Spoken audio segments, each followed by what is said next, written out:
Integrity, impact to the camera controller fail is no cab 1 views of the chutes.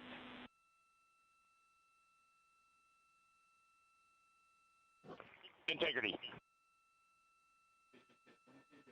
We're processing good data through the GPS system. A good view of integrity, time to splashdown 4.5 minutes.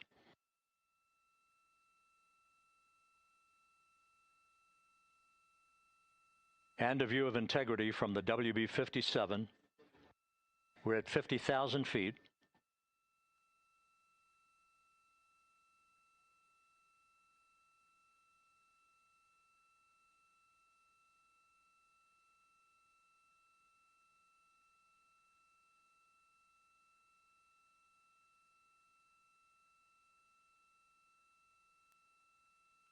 The pyros are armed for forward bay covered jettison.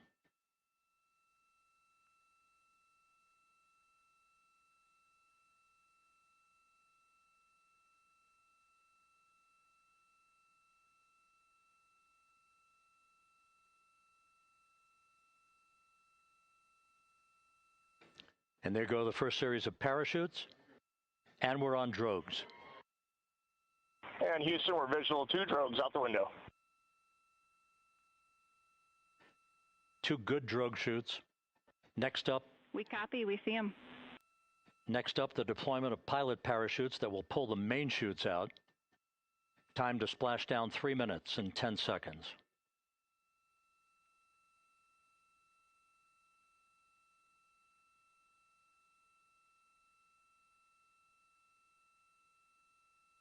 Perfect descent rate according to flight dynamics. Good rates on 2 drogues. We see the same on board.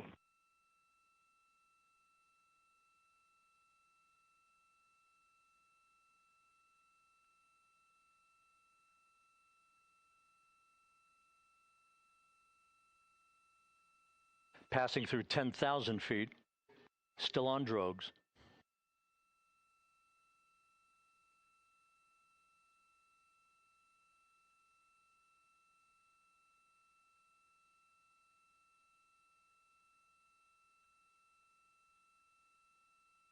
Main chute deploy. We're at 5,000 feet.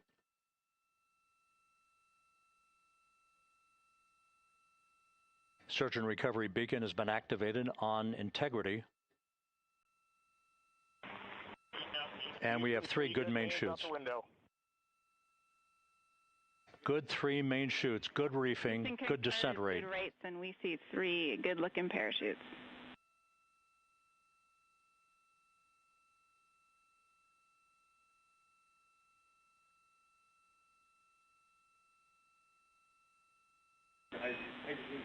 Integrity, cabin pressure indicates no need for hydrazine checks.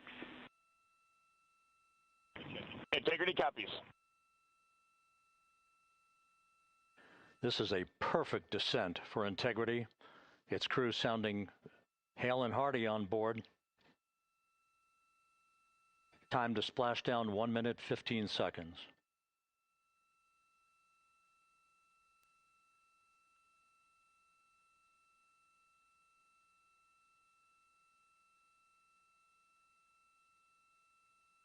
Integrity about to complete a journey spanning 694,481 miles from its launch from the Kennedy Space Center back on April 1st, and a trip around the moon.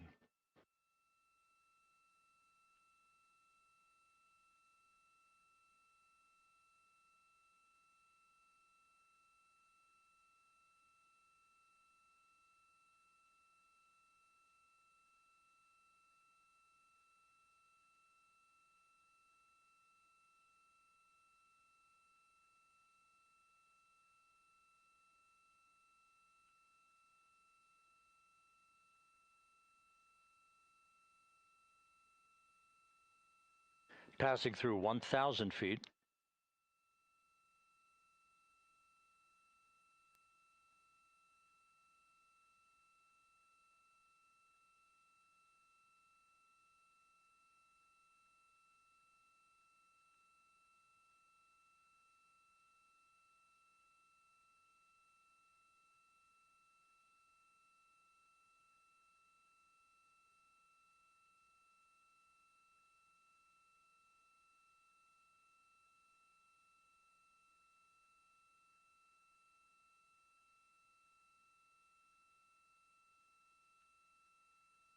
Houston Integrity, Splashdown, sending post-landing command now. Splashdown confirmed. Copy Splashdown, waiting on VLDR. Splashdown confirmed at 7:07 p.m. Central Time, 5:07 p.m. Pacific Time. From the pages of Jules Verne to a modern-day mission to the moon, a new chapter of the exploration of our celestial neighbor is complete. Integrity's astronauts back on Earth.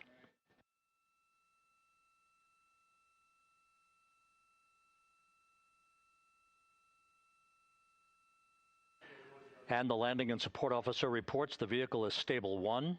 We still will be deploying the crew module uprighting system to maintain that orientation. A perfect bullseye splashdown for Integrity and its 4 astronauts.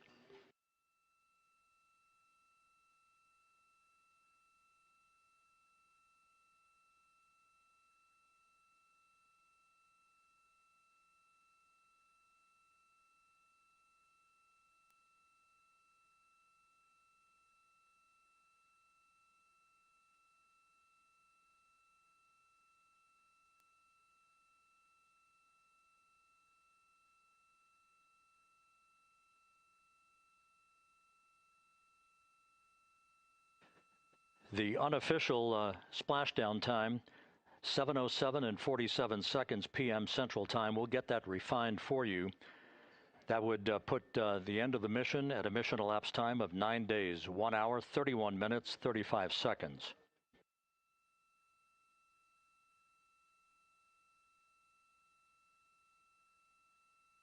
And we're configuring for very low data rate.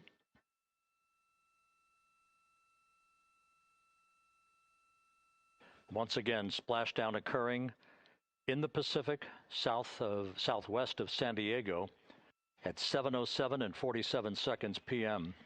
Integrity Houston, comm check on VLDR.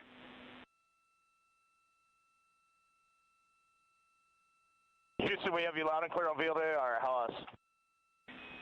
We have you the same. We'll meet you over in post-landing. Perfect communications established. A journey. We are stable 1, 4 green crew members. Houston copies all. Reed Wiseman reporting 4 green crew members. That is not their complexion. That is the fact that they're in great condition. That's what that means. So stable 1, upright. The crew module uprighting system is being deployed. The 5 airbags being inflated through helium to maintain the upright configuration for the vehicle. This was a textbook entry and a textbook touchdown for Integrity. Reed Wiseman, Victor Glover, Christina Cook, and Jeremy Hansen back on Earth after a journey around the moon.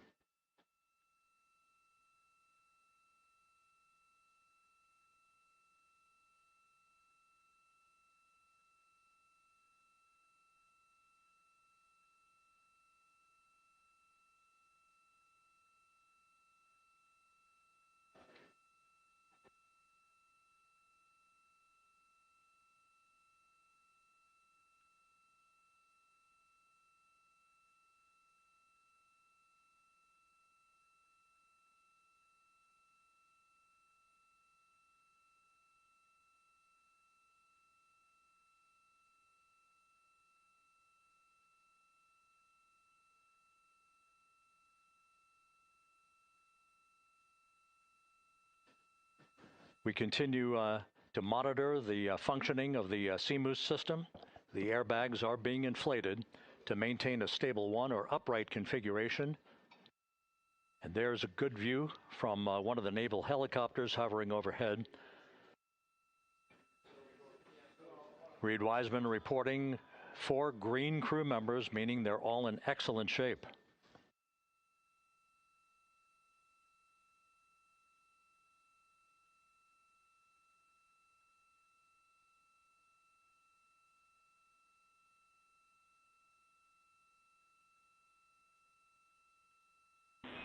Integrity Houston for SAR beacon and radio. SAR beacon is in for 06, and we're powering the radio now. Go ahead. We see the beacon on. However, the recovery team is not seeing the signal. Your SAW radio uses the same antenna, so you may run into trouble with the radio.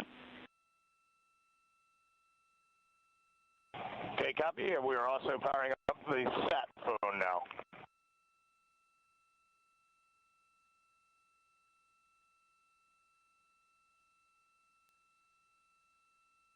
So integrity is in great shape, and as the crew continues its post-splashdown timelined activities on board, Reed Wiseman once again reporting that all 4 crew members are in excellent shape.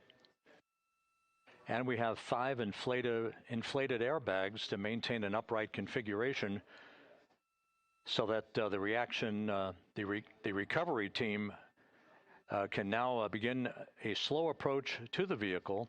Meanwhile, here in the flight control room, Entry Flight Director Rick Henfling is polling his team of flight controllers for the start of powering down the vehicle after a thorough systems check. We have no toxic gases to be concerned about, so the recovery personnel can approach the vehicle, but not until we have powered down the spacecraft. That's expected to take a few more minutes.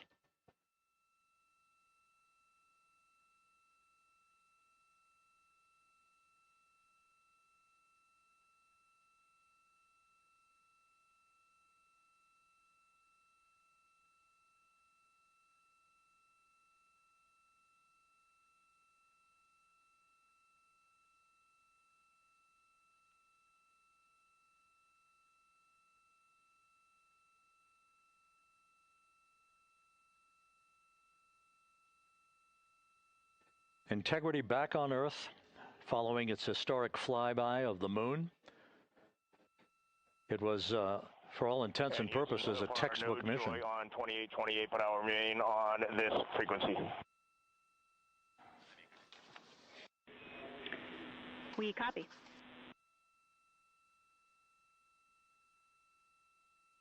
Reed Wiseman indicating some trouble with the SARSAT phone on board. But that's not an issue. What is more important is that the vehicle is solid. No issues as we begin the power down of the vehicle to begin the recovery process.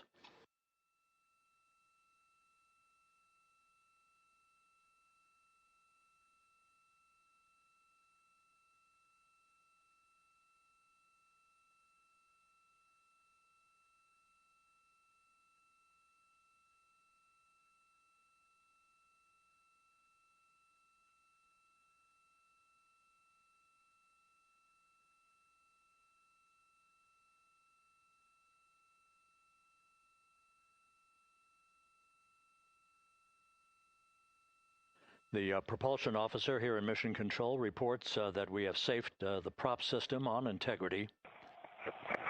Can you say again? That was very weak and broken.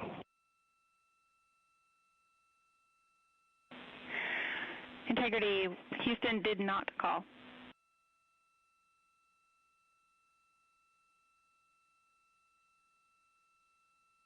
Copy that, Houston. It might have been on the SAR radio. Stand by.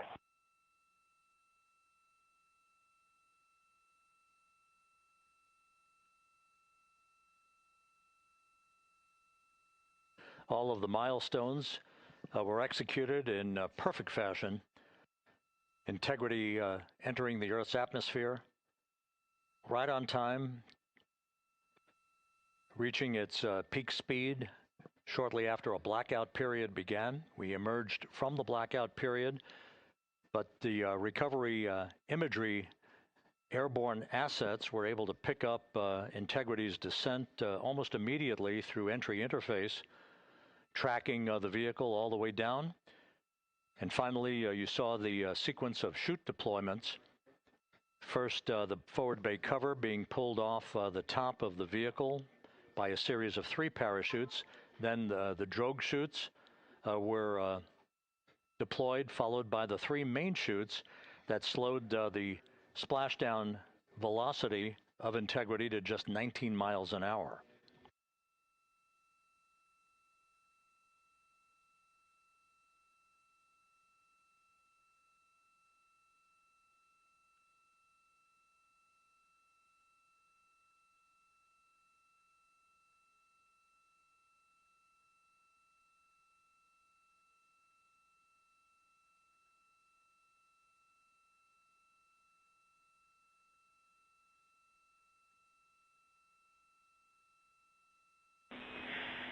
Integrity, Houston, with no joy on SAR and SAT phone, we'd like you to command an additional 15 minutes for a total of 30-minute power down delay.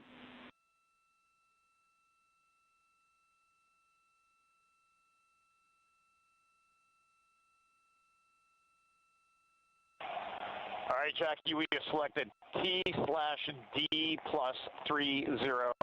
No joy on SAR radio or sat phone. And stand by, we have the master diver on SAR radio. Please hold comms. Hey, Lily. Excuse me. Hey, Jackie, we just got the master diver on SAR.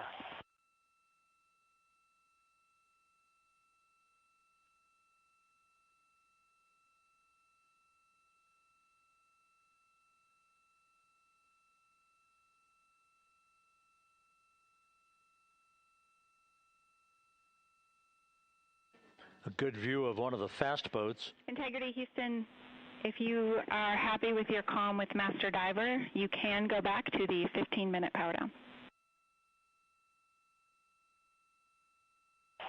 Okay, stand by. Yeah, we'll confirm here in a second. The crew on board Integrity coordinating with the flight control team in Houston here in Mission Control on the timing of the power down of the vehicle, which will be the precursor to the recovery teams approaching the spacecraft. There are no issues with Integrity.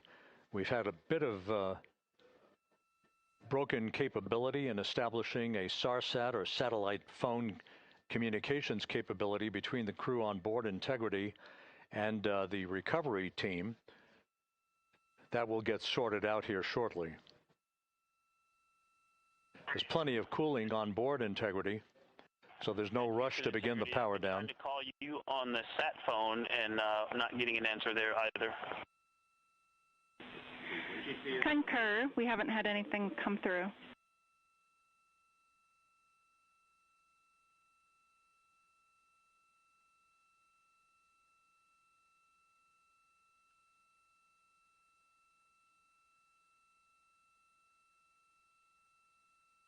And Houston, if you could relay to recovery that we hear them, but it does not appear as though they are hearing us.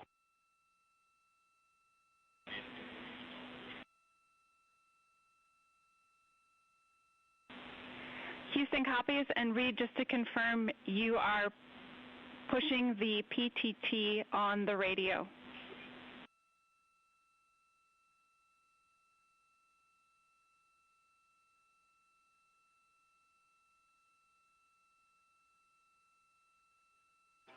So as we continue to sort out the communications between Integrity and the recovery teams, we are standing by for the initiation of the power down procedures that, as you see, the recovery teams are moving towards the side of the capsule. The next major event will be the erection of that large inflatable raft called the front porch. That will be the port of call for the crew as they're being extracted one by one from the vehicle.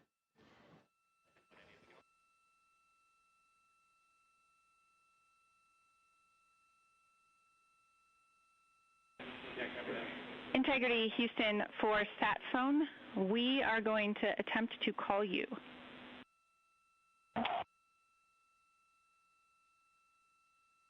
Good idea, standing by.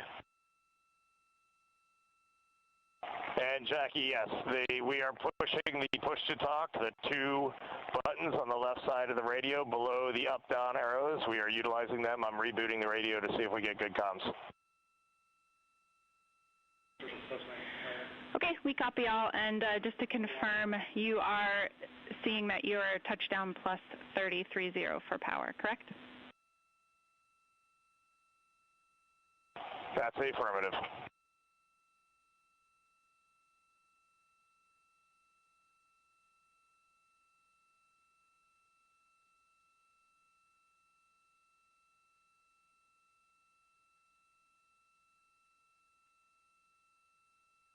We are trying a backdoor approach to have Mission Control here call the crew on their satellite phone. This is all part of the coordination for the power down of the vehicle. that will initiate the actual recovery operation. The first boats with the Navy divers on board are standing by, waiting to close in on Integrity to begin the process of erecting the large inflatable raft that's called the front porch that will be where the astronauts are extracted from so that they can have a few minutes to get their land legs back before they're hoisted aboard the Navy helicopters for the flight back to the deck of the USS John P. Murtha. Do not reply.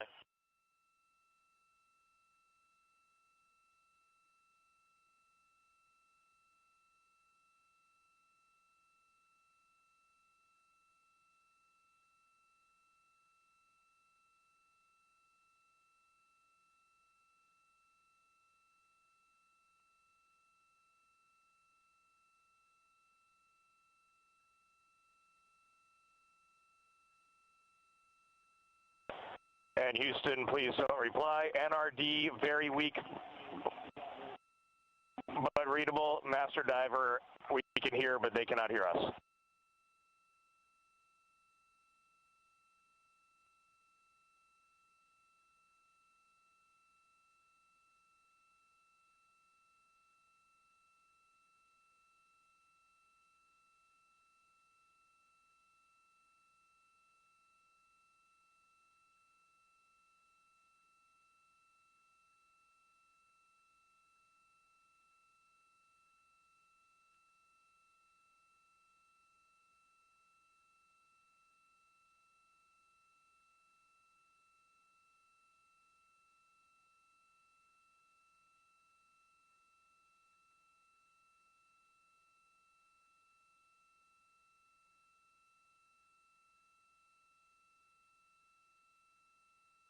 And Houston on OE1, is there any chance to tie us into NRD?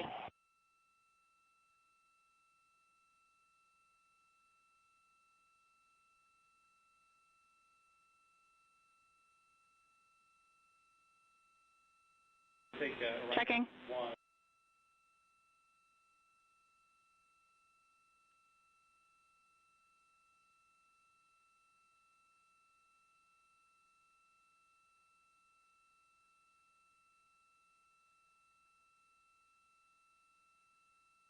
This is Mission Control, Houston. While we stand by for the establishment of communications between Integrity and the recovery team that is basically standing by very close to the spacecraft, we're going to go to the deck of the USS John P. Murtha, where Megan Cruz is standing by with Administrator Jared Isaacman.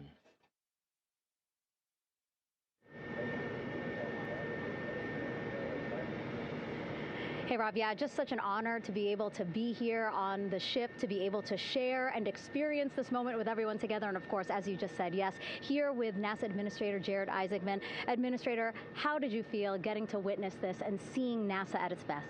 Oh, I mean, I'm honestly, I'm still at a loss for words. I mean, you know, like the childhood Jared right now can't believe what I just saw. I mean, almost been waiting my whole lifetime to see this, and then it's NASA Administrator. I just couldn't be more proud of the entire workforce, the years, the effort, the late nights, all the hard work from across the country that contributed to this incredible moment right now. And yeah, incredibly grateful too for our teams here on the John P. Murtha right now. Yeah, look at them behind us here. Got everybody. Hey, what do you guys think? We just brought some astronauts back from the moon, huh? Unbelievable. Thank you. Yeah, so grateful to the Navy, the sailors that are here, the NASA teams. I mean, this is a joint effort that's on their way right now. These recovery forces are getting out to our Orion spacecraft, to Integrity, get our astronauts back on the ship safely. Yeah, and this is not just an accomplishment for NASA. This is an accomplishment for humanity. Again, a historic mission to the moon and back. How does this make you feel, and what do you hope people take away from this? Well, I'll tell you, you know, I think about the crew members that we've all had an opportunity to observe over the last 10 days, right? I mean, they're absolutely professional astronauts. I mean, wonderful communicators, almost poets. But then I think these were the ambassadors from humanity to the stars that we sent out there right now. And I can't imagine a better crew than the Artemis II crew that just completed a perfect mission right now. So yes, it's a huge moment for everybody, right? I mean, we are back in the business of sending astronauts to the moon, bringing them back safely, and to set up for a series more. I mean, this is not a once in a lifetime, which you hear sometimes around here. It's like, this was a once in a lifetime. No, it's not. This is just the beginning. We are going to get back into doing this with frequency, sending missions to the moon until we land on it in 2028 and start building our base. Yeah, are we going to build on the momentum for Artemis 3? I mean, it's just around the corner. Absolutely. So I mean, that's, you know, part of me too. Like, I can't wait to get the crew off of Integrity right now, but also getting Integrity back on this ship so we can start taking a look at it, because all that data is so precious to us right now. I mean, we are going to definitely want to take a good look at the thermal protection system. We're going to want to download all the data they couldn't transmit back to us and use that to inform Artemis 3. But we're already making progress, right? You had SRB segments already showing up at KSC. Core stage for Artemis 3 is rolling out on April 20th. We're getting Mobile Launcher 1 back in vehicle assembly building. So yes, there is a lot to celebrate right now on a mission well accomplished for Artemis 2, and at the same time, we got to start getting ready for 3. Amazing. And last question, you know, for people who joined us for all 10 days to see what we can accomplish together with our international partners, what do you think about the fact that we're going to keep doing this more and more and more? It's incredibly exciting. I mean, yes, it's the contributions, like the best and brightest across the NASA workforce from across the country, our industry partners, our international partners. We had a Canadian Space Agency astronaut on board in Jeremy. We had the European Service Module. And you think, in the days leading up to this launch, I mean, 48 hours prior to launching Artemis 2, I was meeting with the Italian Space Agency. We signed a memorandum of understanding to build a habitation module on the moon. I mean, you have countries, all of our allies and partners coming together saying, we are committed to this effort, we are returning to the moon, we're doing it to stay, we are building that enduring presence, we are going to master the skills on the surface of the moon so someday we can undertake missions to Mars. It's just an incredibly exciting time, and we're not going at it alone, we're bringing everybody along with us. Absolutely. And speaking of everyone, one more time, we're going to ask the crew here, you guys ready to land on the moon? Awesome. I love that. Okay, well, thank you so much, Administrator. Appreciate you being here. We're, of course, going to stay on to watch the crew get extracted from Orion, so stay tuned, and we'll see you back here shortly.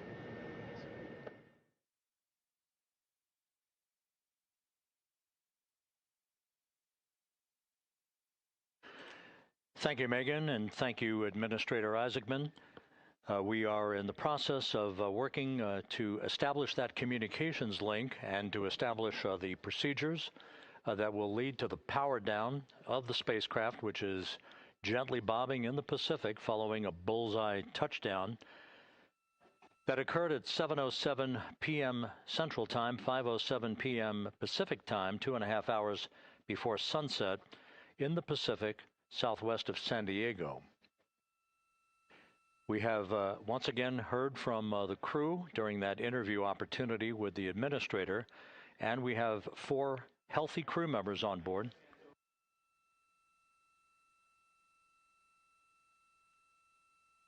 We now have confirmation that the vehicle has been powered down as per the procedures. So we have vehicle powered down, and the flight control team here in Houston, Flight Director Rick Henfling, has handed over mission authority to the Exploration Ground Systems team out in the Pacific. Now, we will physically not get off console with this team until the crew has been extracted into the front porch, that inflatable raft that will be erected along the side hatch of Integrity. So we're standing by for that in the next step in the recovery procedures. But everything is in great shape, and we have 4 healthy crew members on board the vehicle.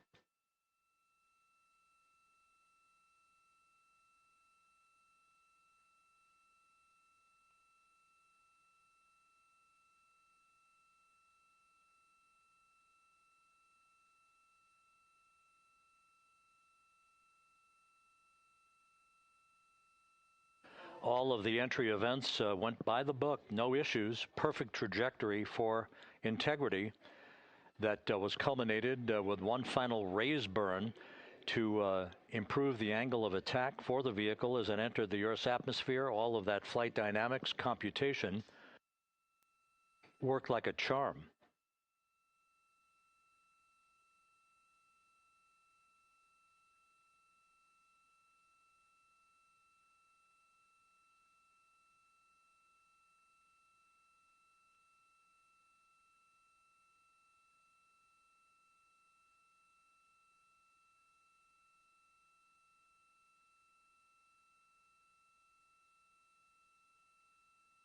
So we are standing by for the recovery team to approach Integrity and begin the process of erecting that inflatable raft called the front porch, which will see the crew members be extracted from the hatch of Orion into that inflatable raft before they're hoisted aboard two Navy helicopters in a variety of different configurations. Each crew member will be hoisted in sequential fashion, in alternating fashion, two crew members for each helicopter before they turn around to head back to the John P. Murtha. Once on the deck of the ship, they'll be brought into medical bay for comprehensive medical exams. But Reed Wiseman has reported several times that the crew is in excellent shape.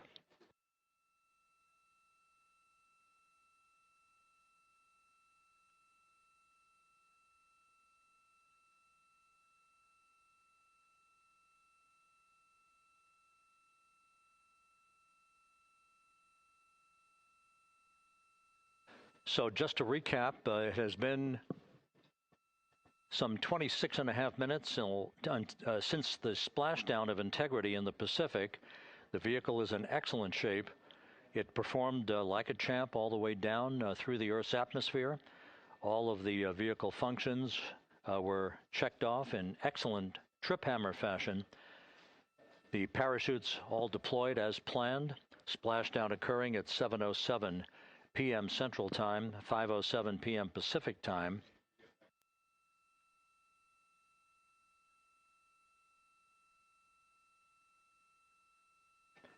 And after a bit of a tussle to try to establish a communications link with the recovery team, we were finally able to run through the procedures for the powering down of the vehicle. We've handed over mission authority to the Exploration Ground Systems folks out in the Pacific, and the recovery team will be approaching the vehicle shortly to erect the inflatable raft called the front porch before opening the hatch to Integrity to bring the crew members onto that raft before they're hoisted onto two Navy helicopters, two crew members for each helicopter, before they're flown back to the deck of the USS John P. Murtha.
This is Mission Control Houston. After talking to the flight dynamics folks, we have a bit of a refinement on the splashdown time for you. Their computation shows a splashdown time of 7:07 and 27 seconds p.m. Central Time, 7:07 and 27 seconds p.m. Central Time.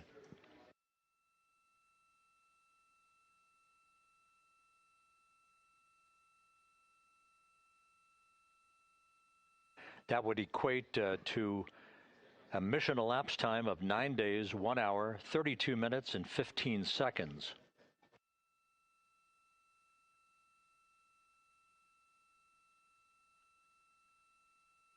Once again, from Flight Dynamics, a splashdown time of 7:07 and 27 seconds p.m. Central Time. That would equate to a mission elapsed time of 9 days, 1 hour, 32 minutes, and 15 seconds.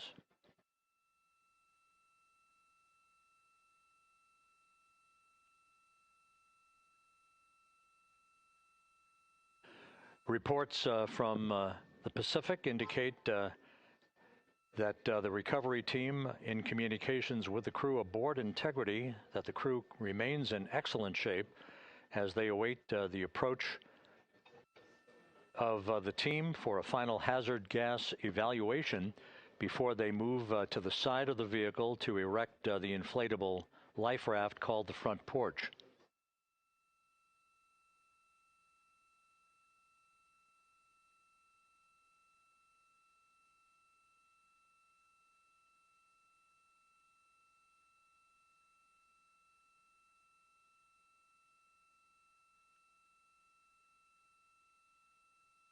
Again, no issues with Integrity. The vehicle is powered down.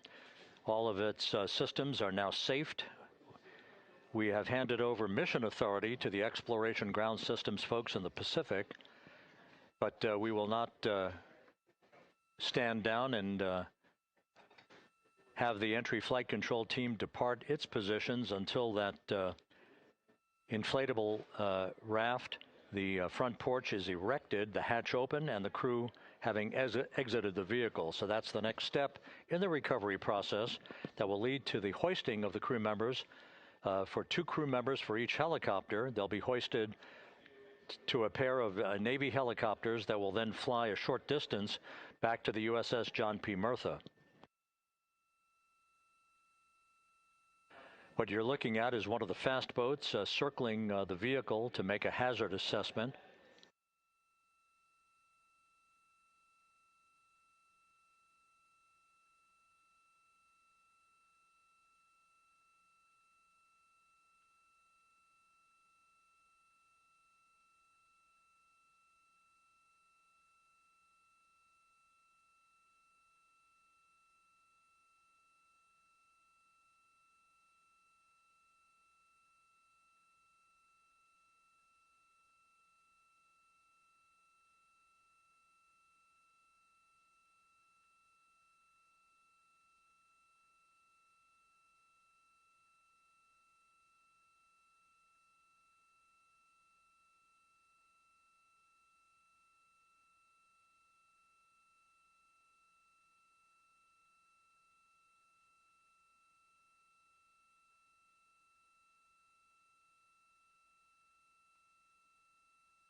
This is Mission Control Houston. Once again, you're watching the initiation of the recovery of the Artemis crew aboard Integrity.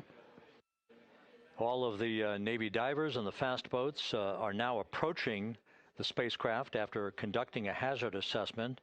The vehicle has been powered down.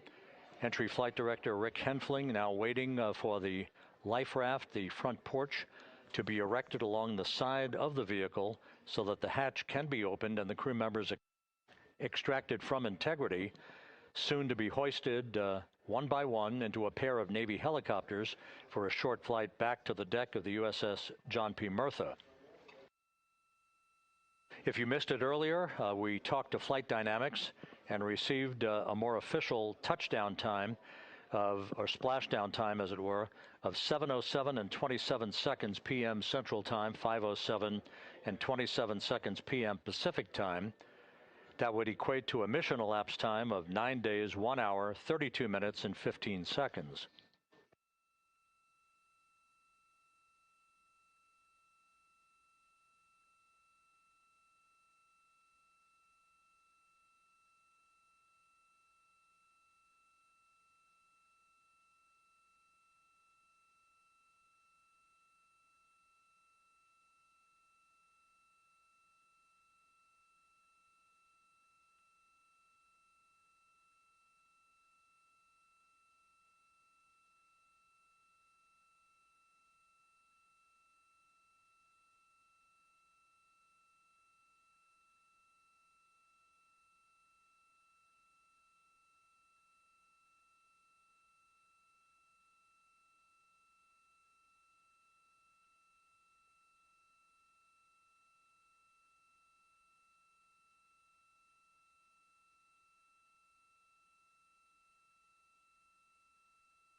Continuing to get excellent views from the imagery assets out at sea in the Pacific of Integrity. We continue to get good reports from the landing and support officer who's in contact with the recovery team that the crew is in excellent shape, no issues.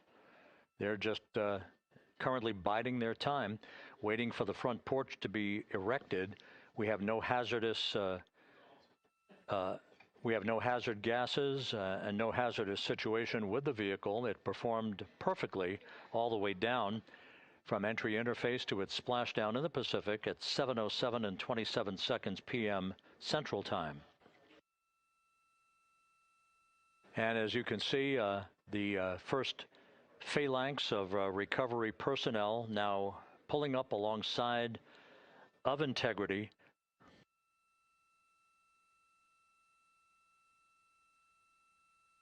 This includes Navy divers, a Navy flight surgeon, and other recovery personnel who have trained for several years for this recovery process.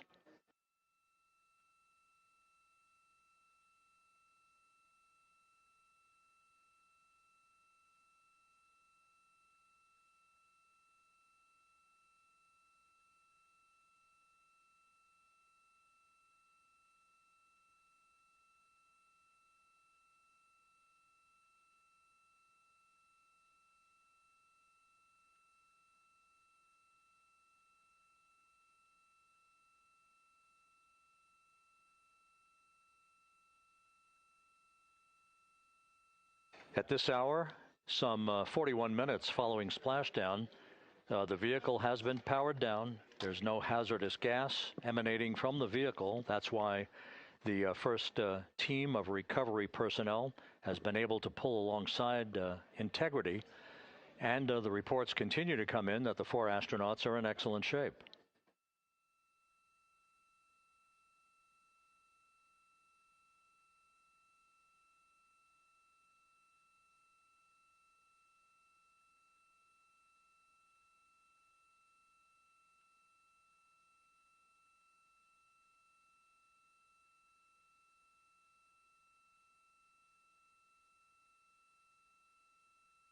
Yes.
This is Mission Control Houston, continuing to watch the initiation of the recovery of Integrity's astronauts.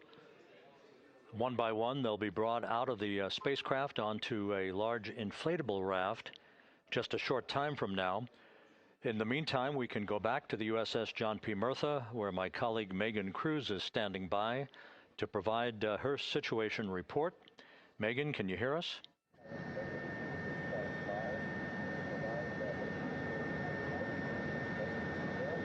Hey, Rob. Yes, I can hear you. Thank you. Yeah, we're back here on the bow of the recovery ship where there are still plenty of people peering out into the water. We are not very far from the action everyone is seeing on their screen now.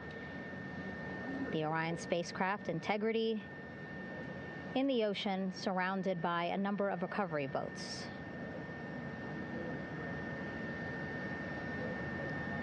As Rob has been saying, in those recovery boats, NASA and Navy personnel specifically trained to get the astronauts out of Orion.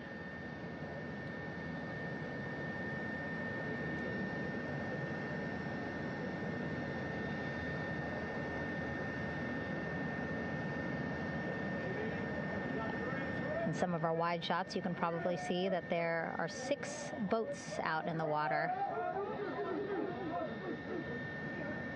More than 40 people out in the water right now on those boats.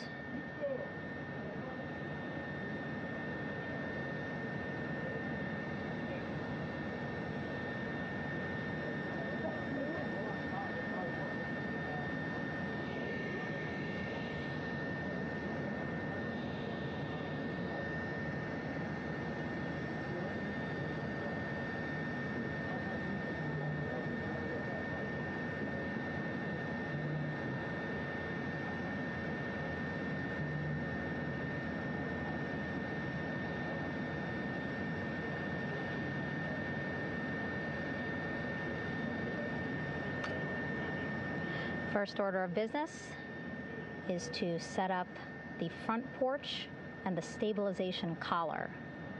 You might also hear it referred to as a stab collar. Basically just to make sure that Orion stays upright, doesn't sway in the water too much, again, to make it easier for recovery forces to get the astronauts out.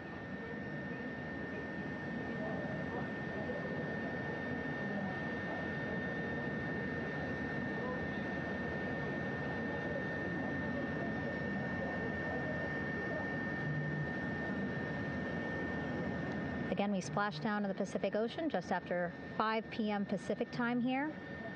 It's a requirement by NASA to be able to get the crew out of Orion within 2 hours of splashdown. So doing great on time so far. Plenty of time.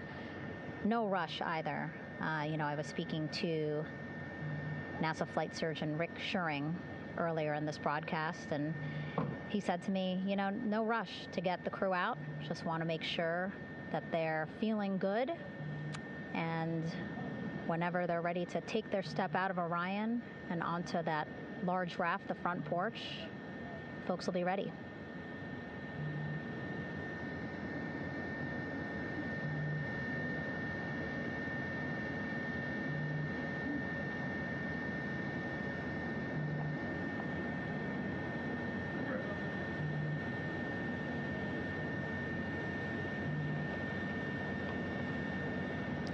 And as there are mission audio loops in Mission Control in Houston, there is a mission audio loop here on the ship, and it was just reported out that the side hatch is open.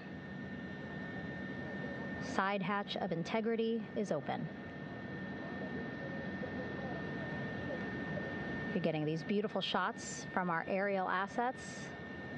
The ship itself, where I'm on, just 3,000 yards away. Again, plenty of people on the boat here, glued to the side closest to where they can see all this action. And again, with just 3,000 yards separating us, great views from the bow here. You can see now that side hatch is open. One of the Navy personnel is about to get inside there.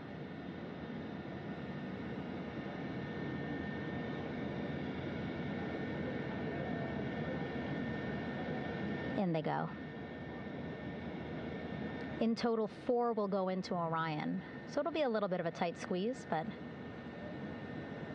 the goal is to have a recovery personnel with each astronaut assessing them.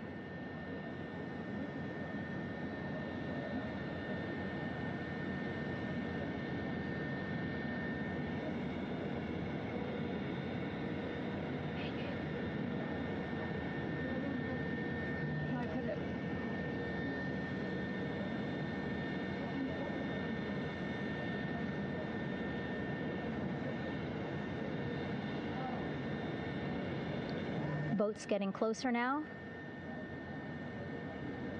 Again, that one that's right up against Orion, those are the divers that will go in to the spacecraft to check on each of the astronauts.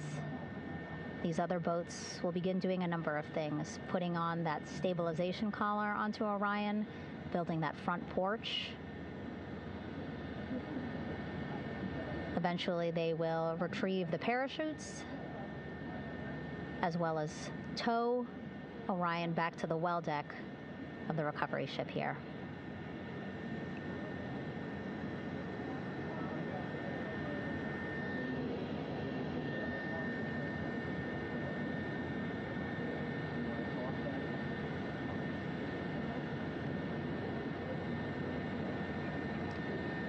And so as we wait for the Navy and NASA personnel to get their assessment of the crew inside of Orion, why don't we toss it back to Rob for an update? Yeah, thank you, Megan. Here in Mission Control, Flight Director Rick Henfling and the entry team of flight controllers still on duty. The vehicle has been powered down for some time now. There are no hazardous gases emanating from integrity. That, of course, allowed the recovery personnel to approach the vehicle and then open the hatch to begin the initial medical assessment of the crew, as you just indicated. Now we're standing by for the erection of that inflatable raft, the front porch, alongside of the vehicle. That will enable the crew to be extracted one by one onto the raft, have a moment or two to get their land legs back before they're hoisted into two hovering Navy helicopters, 2 crew members for each helicopter, for a short flight back to the deck of the USS John P. Murtha.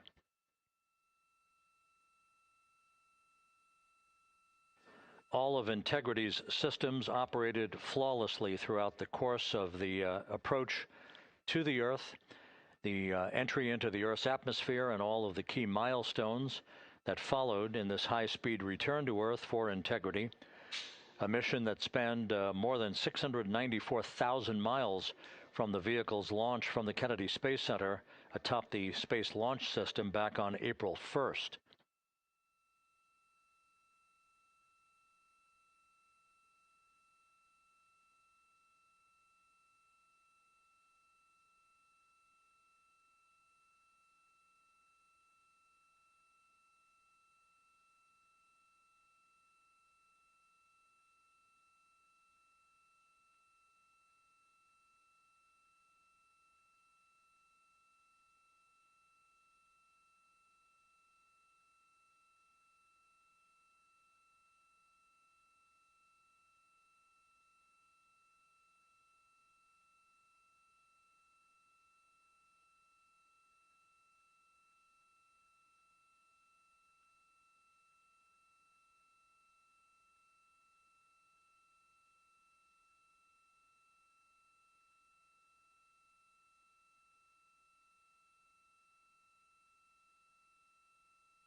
As we mentioned at the top of the broadcast, the last time that the Apollo program saw a splashdown in the Pacific was Apollo 17 back on December 19th, 1972.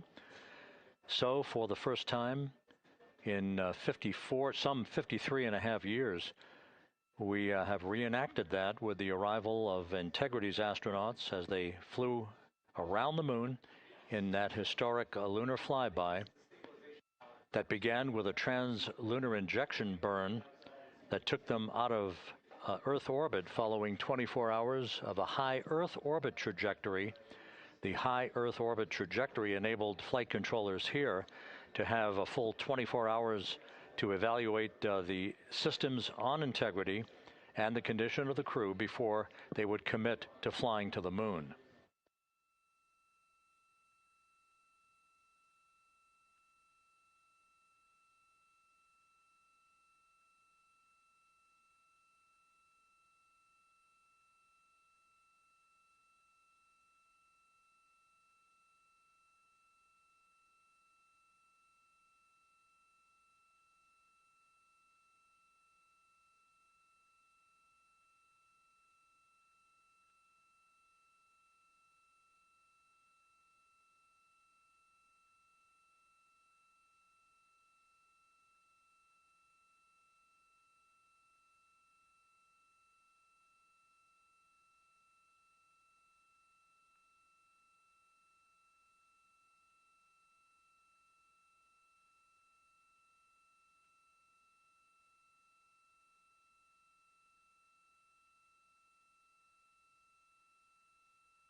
With the side hatch of Orion having been opened to set the stage for the erection of the inflatable life raft, known as the front porch, to be erected alongside the spacecraft for the extraction of the crew.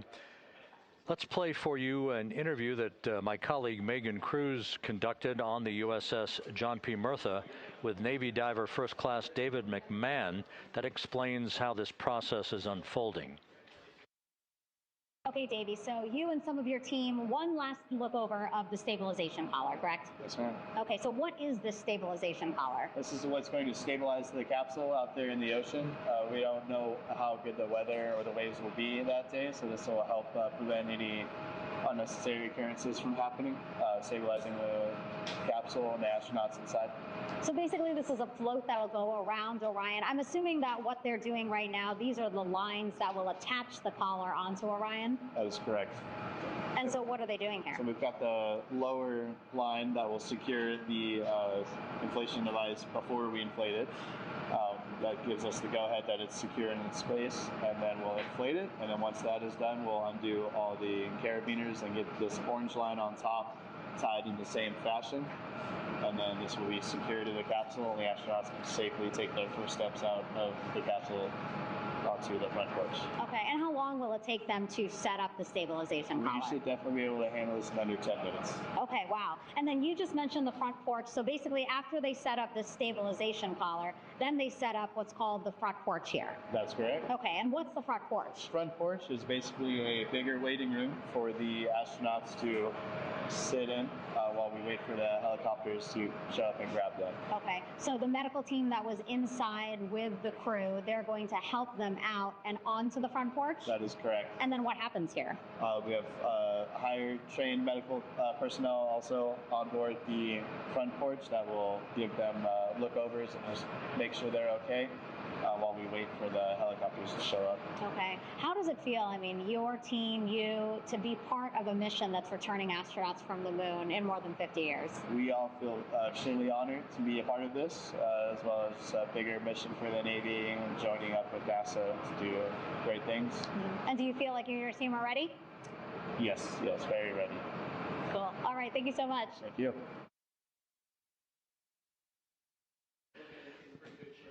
Once again, the recovery operations are continuing out in the Pacific.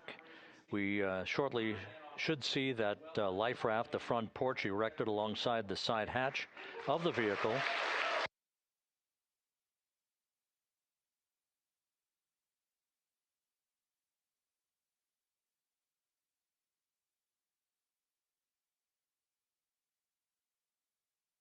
A number of flight controllers have come into the flight control room to receive congratulations from Entry Flight Director Rick Henfling. But we're going to stick with our operations out in the Pacific as we await the extraction of the 4 crew members who are reported to be in excellent condition.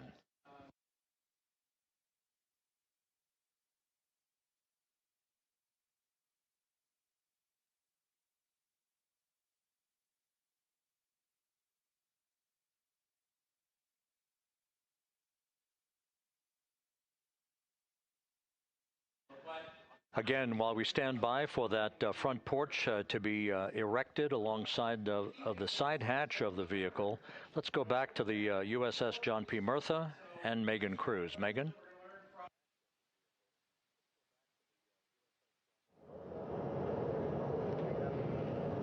Hey, Rob. Pausing now to listen to some internal audio loops again. The operations team here on the ship communicating with everyone out on the water. It seems like currents are hindering them a little bit from unfurling and inflating the stabilization collar as well as the front porch. But again, the requirement to get the crew out within 2 hours of splashdown, plenty of time. So no concerns just yet.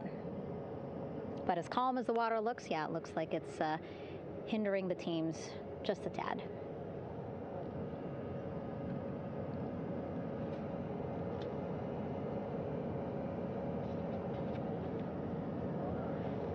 You can see in some of our shots that side hatch still open.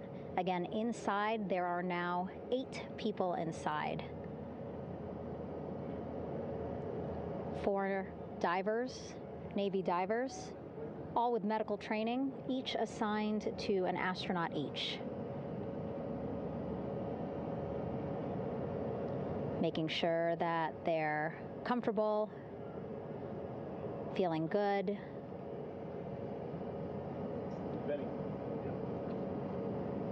As you've heard us say in the broadcast, they expect a little bit of discomfort. Again, these astronauts just traveled back to Earth at 25,000 miles an hour, a nearly 695,000-mile journey around the moon. If you think you get carsick.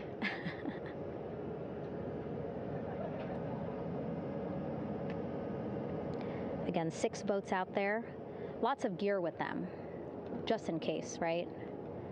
As we said, the crew reported feeling great, but again, all those folks out there in case they weren't, right? NASA is all about making sure we think about every situation that can happen, and so, of course, wanted to be ready in case any of our astronauts needed more medical attention while out there in the water.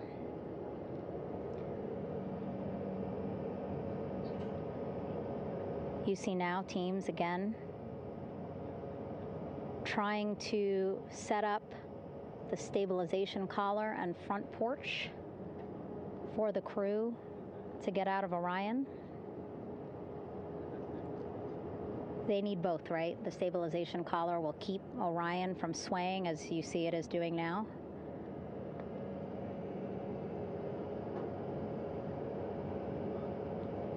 And then they will connect the front porch to the stabilization collar so that the crew can take 2 steps and they will be in the front porch.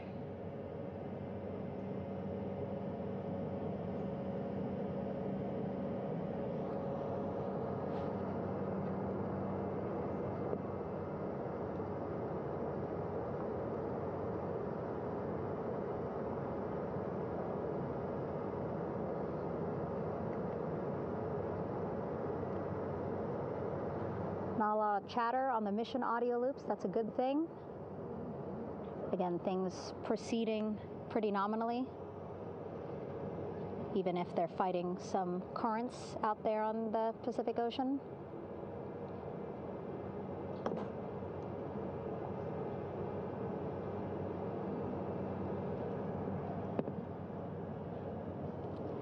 Again, the goal, setting up the stabilization collar and the front porch so that the crew can rest comfortably in the front porch, get placed into harnesses so that 2 helicopters can lift them off the front porch and onto the USS John Murtha here.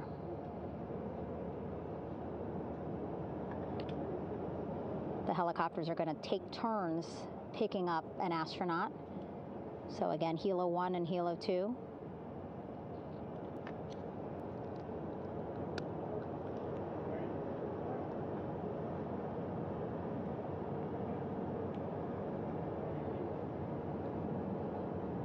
Okay, and the recovery team here on the ship just got a report from the undersea medical officer who is inside the capsule with the crew. He is reporting all 4 members are green. All of our 4 astronauts, Reed, Victor, Christina, Jeremy, green, meaning they are feeling great, not the complexion of their skin. They are feeling great, happy to be home, and ready to be extracted as soon as possible.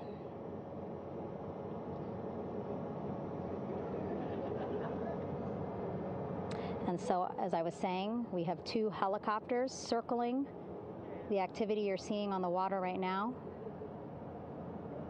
Each will take turns picking up an astronaut. So Helo 1 will come on in, hover above the front porch, about 40 feet above the front porch. A Navy recovery specialist will be hoisted down into the front porch. The restricted maneuvering doctrine is in effect. Will connect to the first astronaut, which we're expecting to be Christina. And then Helo 2 comes around, picks up Jeremy, while Helo 1 stays above head, and then Helo 1 will come back in for another astronaut, and then Helo 2 for the last astronaut, and then back to the flight deck here on the recovery ship.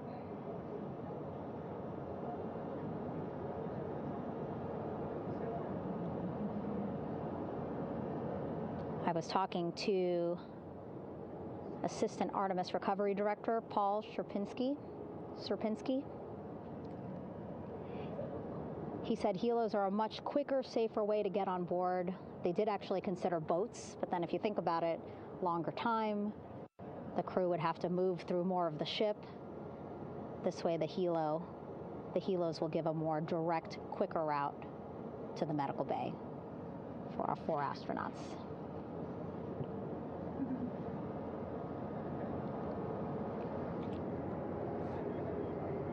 Beautiful shots from our aerial and imagery teams.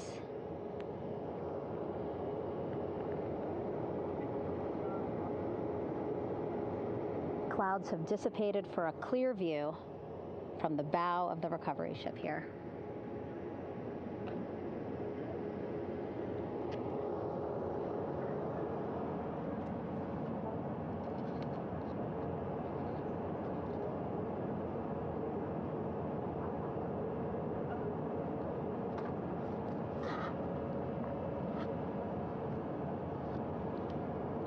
You can still see divers in the water there. Encircling Orion, that is that stabilization collar we've been telling you about. As you saw in that interview just a few minutes ago, they have to first connect it to Orion, and then once it's secured onto Orion, they can inflate it, and then they'll further secure it with other harnesses and lines.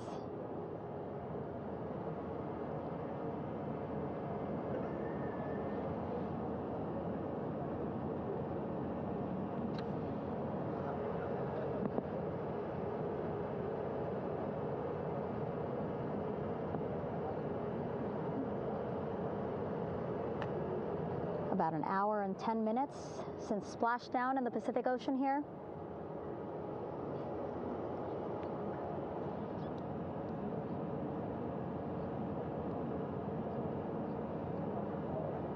Reed, Victor, Christina, and Jeremy back home after a history-making mission to the moon and back.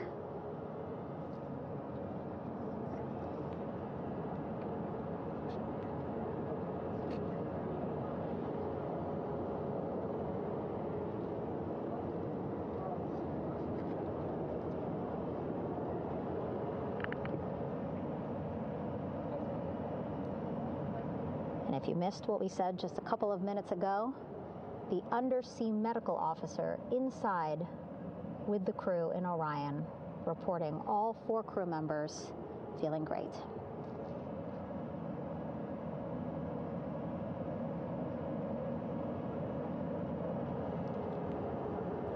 Progress being made there on the stabilization collar. It looks like they are beginning to inflate it.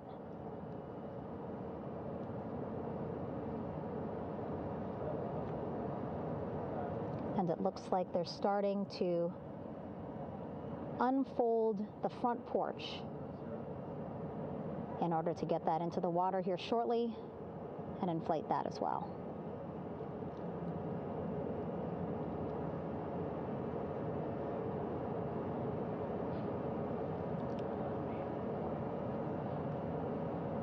Again, more than 40 people out in the water right now. And those Navy and NASA personnel have been in the water for now about 4 hours.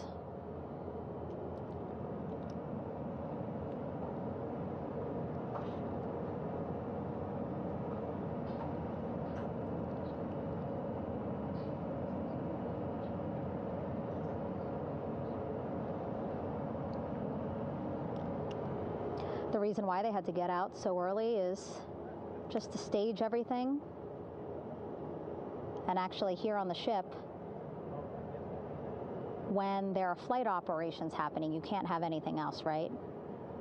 Just because the flight deck can be a dangerous place, so they just want to focus on planes coming and going from the ship, so that's why they wanted to get the boats in the water to make sure that they have all the time they needed for the flight ops. And then the same crew here out in the water, they will stay out in the water for a number of hours after we recover the crew and get them back on the ship, because then they have to recover Orion.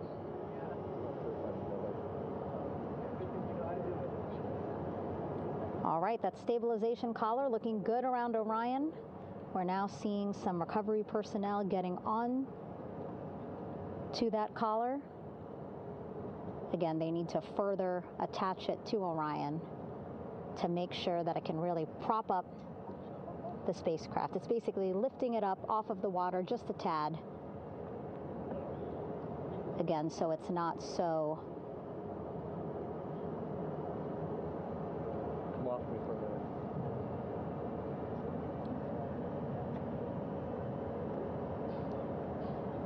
So it doesn't sway so much in the water there.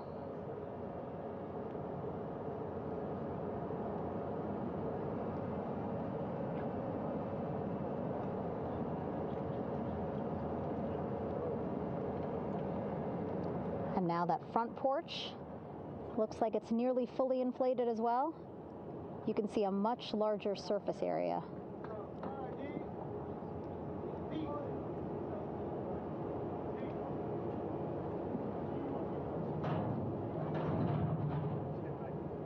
And so once the crew get out of Orion, they can stretch their legs a little bit on this front porch, get some fresh air.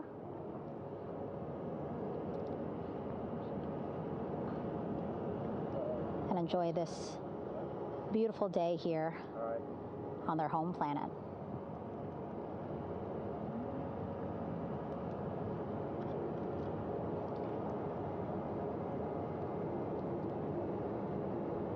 It appears teams now are about to connect the front porch to the stabilization collar.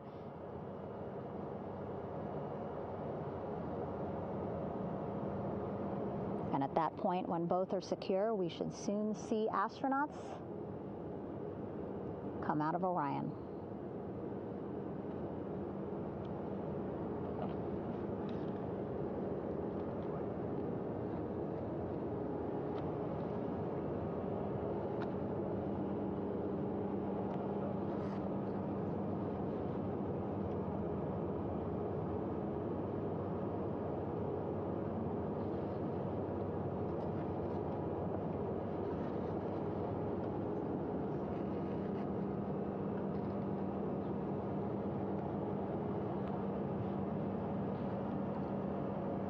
All these views you see also being fed to the Landing Force Operations Center here on the ship. Of course, it is very important for our recovery teams leading the mission to have all the views that you're seeing as well. Again, listening to their communication loop here on the ship. Very quiet, which is a good thing. It means things are going pretty nominally, meaning as expected.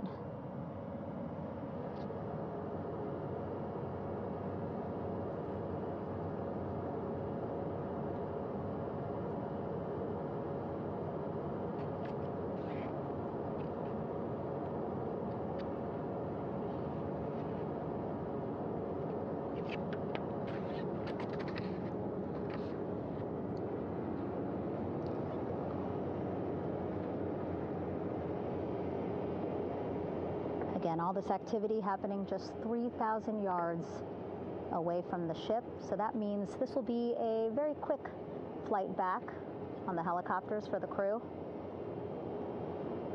2-3 minutes, and then they'll be back here on the ship. I know.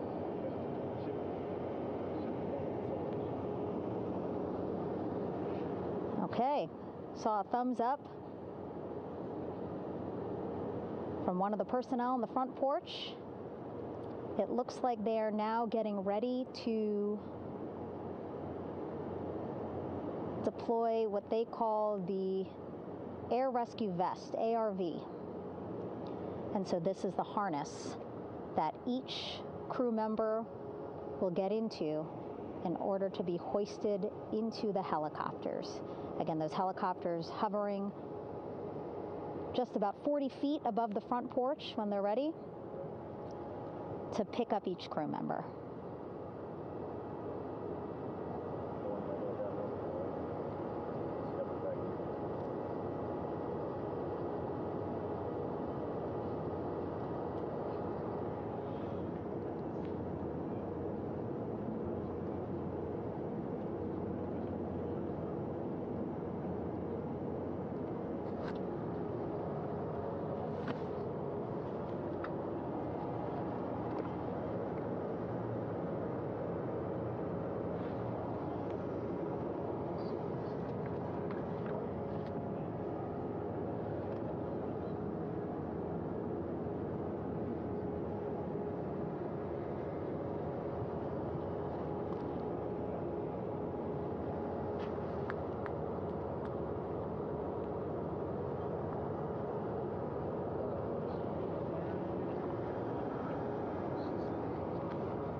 This is Mission Control Houston.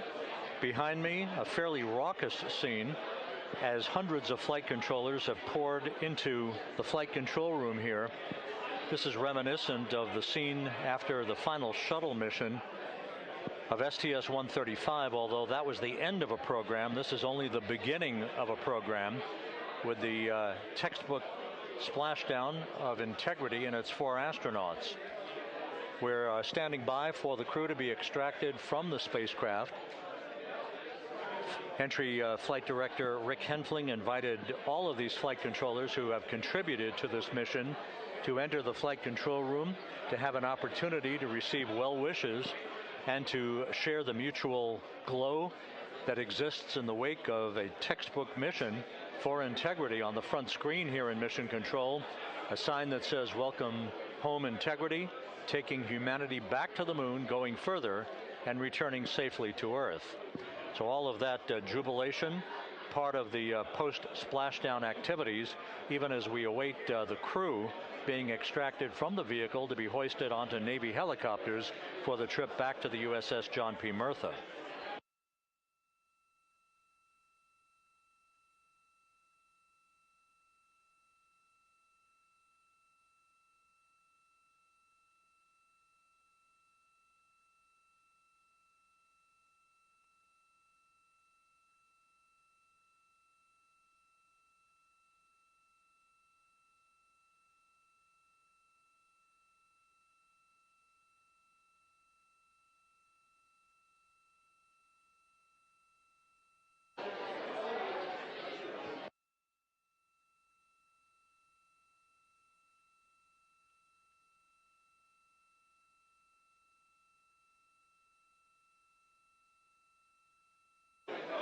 Once again here in Mission Control, this view of the Artemis flight control room, known as the White Flight Control Room. This is the old shuttle flight control room, and now is the home of Artemis missions to the moon and beyond.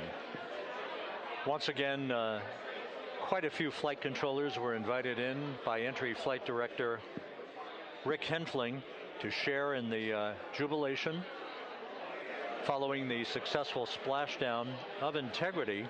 That splashdown occurring an hour and 22 minutes ago, as we stand by for the completion of the extraction of the crew and ultimately their hoisting onto Navy helicopters for a short flight back to the USS John P. Murtha.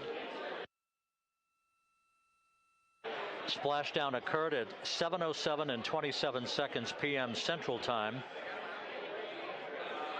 I had an opportunity to talk to the head of flight dynamics, Jeff Birch, a moment or two ago. He said the trajectory of Integrity coming through the Earth's atmosphere was so precise, they've never seen anything line up on a ground track like today's entry by Integrity for its splashdown southwest of San Diego.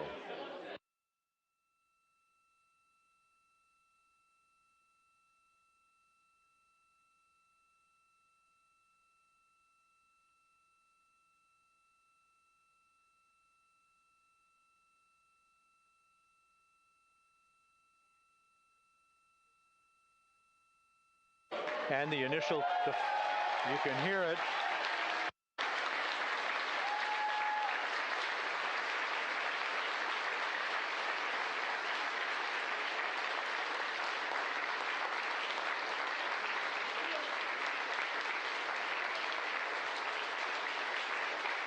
Jubilation here in the flight control room. The first crew member is out of Integrity.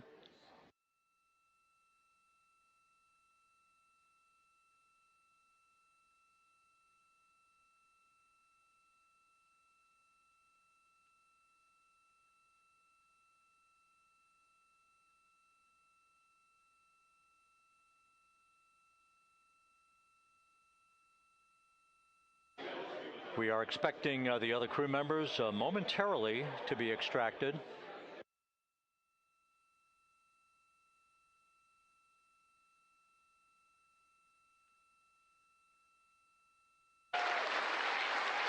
We now have 2 crew members out.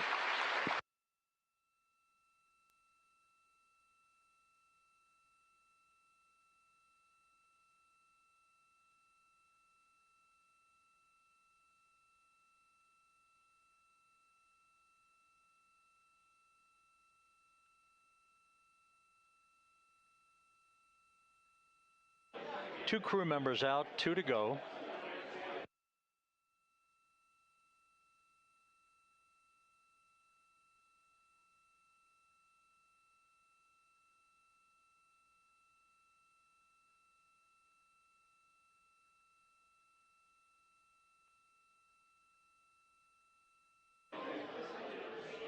We're about 1 hour from sunset out in the Pacific. Everything continues to go well. Integrity's systems function perfectly during its entry back to Earth. And Reed Wiseman, the commander who will be last out of the vehicle, reported that all the crew members were feeling very well.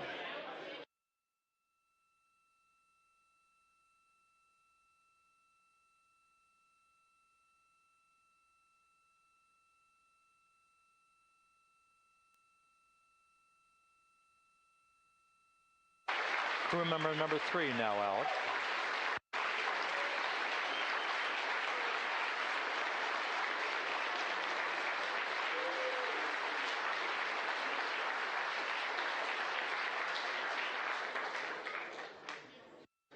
And now standing by for the commander, Reed Wiseman, who will be last out of his ship.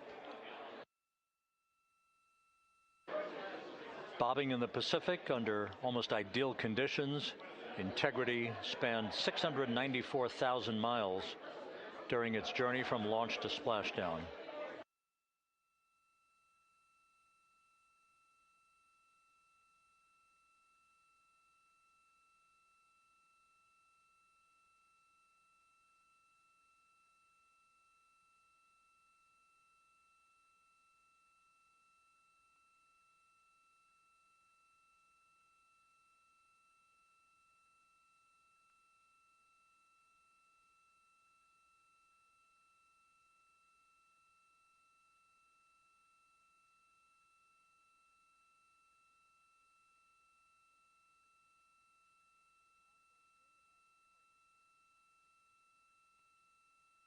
And we now have Reed Wiseman out of the vehicle, all 4 crew members now out of Integrity.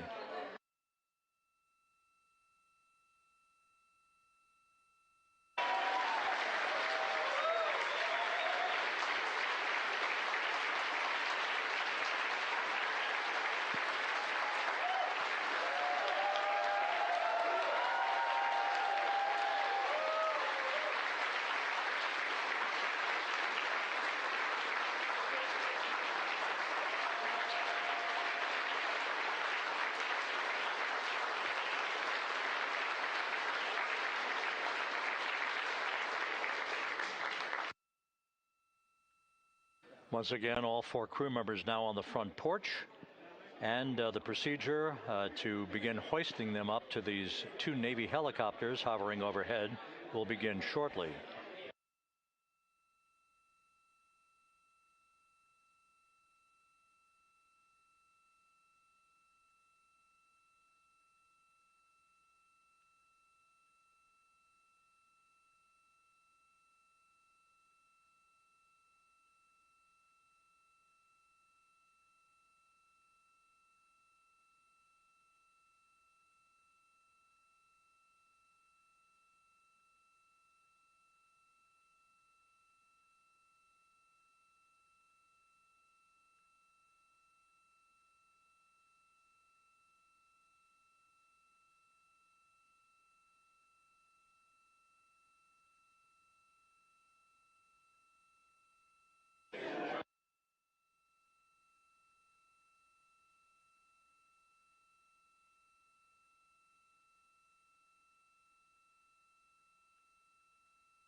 This is Mission Control Houston.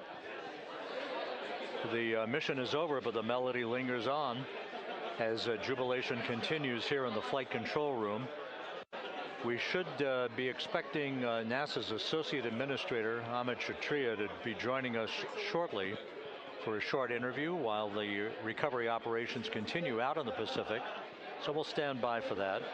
And then we'll turn it back over to Megan Cruz aboard the USS John P. Murtha.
This is Mission Control Houston here in the Artemis flight control room.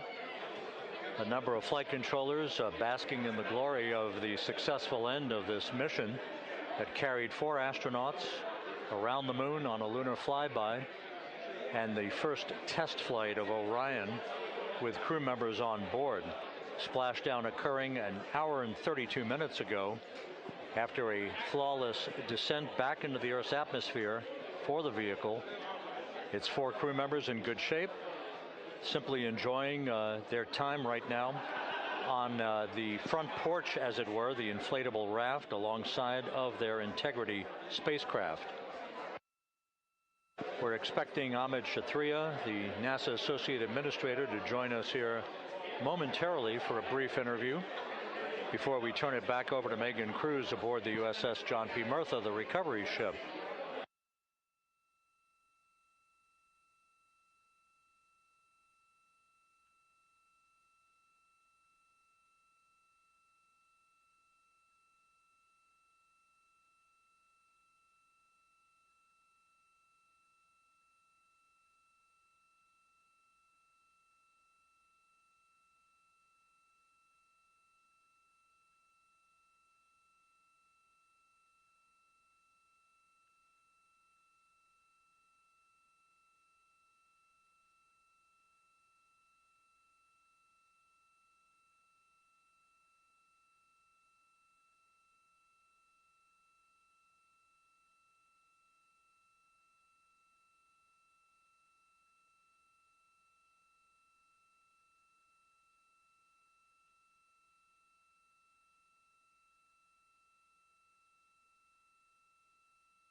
This is Mission Control Houston. We're about an hour and 34 minutes since the textbook splashdown of integrity in the Pacific to bring home our astronauts. And with us now is Amit Kshatriya, the NASA Associate Administrator. Amit, a little bit of history made tonight, a little bit of history made over the past few weeks. Your thoughts as this team here basks in the glow of what they just accomplished?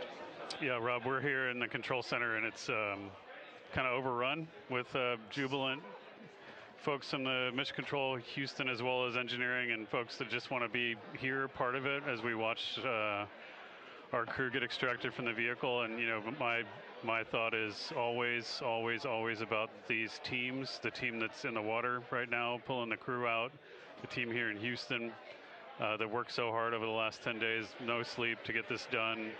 You know, we still have some work to do to get the crew to the med bay here on the ship. They all look great coming out, so hopefully that won't be too long. You know, I think we saw the administrator on the boat too, giving his thanks to the Navy team on the Mirtha, which they're just an incredible group of sailors. I was able to visit with them a couple weeks ago. And then if you pull it all the way back to the workers and the folks that joined the rocket at Michoud, that made the heat shield tiles that held together tonight, that stacked the vehicle in Florida, that integrated the vehicle in Denver, that fired the engines in Stennis, that fired the boosters in Promontory. I mean, this is the entire team, coming together and being tested by the environment that this machine went through, and they did it right. The work was good. They did it right.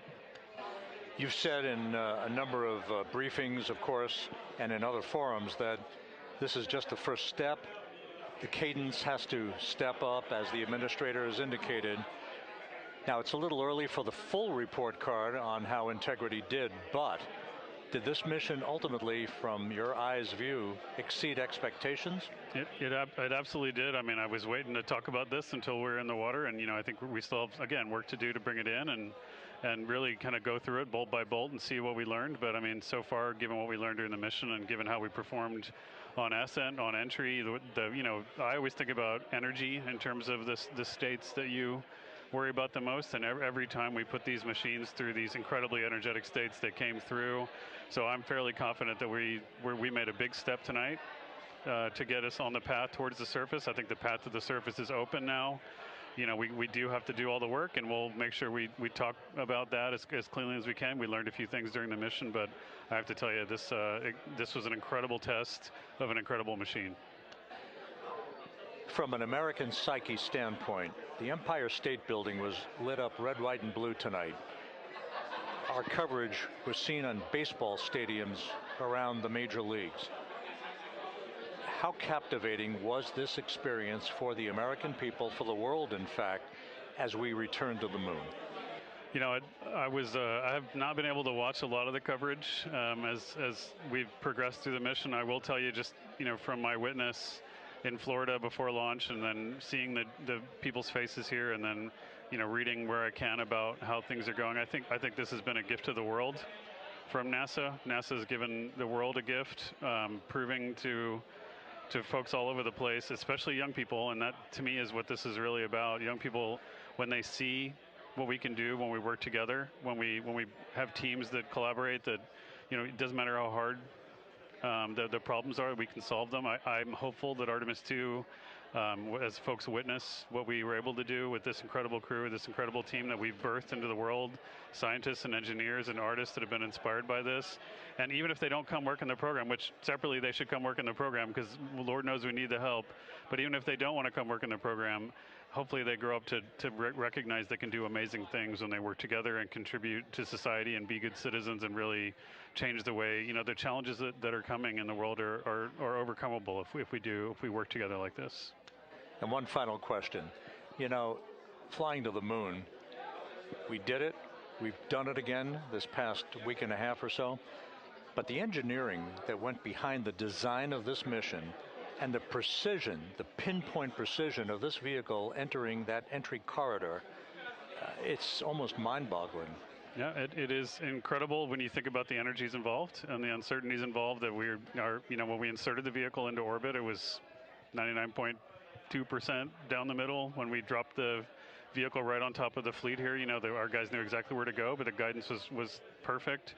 You know, it's interesting. I've got this question a lot over the last few weeks about, you know, we did this before 53 years ago, and you know that. I think, I mean, it is a reasonable thing to contemplate, like what's gone on since then. And what I'd tell you is, you know, when we did Apollo, which again, the more we learn about what they did, the more magical it seems what they were able to accomplish given the technology and the learnings that they had. But when we did Apollo, the architects of Apollo, you know, Gilbert, Seaman, von Braun, Mueller, what they really wanted to do, you know, as they were contemplating what it meant to expand our range of action to the lunar surface, what they wanted to do was learn how to live and work in space for a long time. They wanted to do that first before they were confident they could expand their range of action to the moon. Now, of course, the politics of the time and the mission at the time was different, and so they had to go straight to the moon and bring people home. And then after that, the program kind of lost its momentum.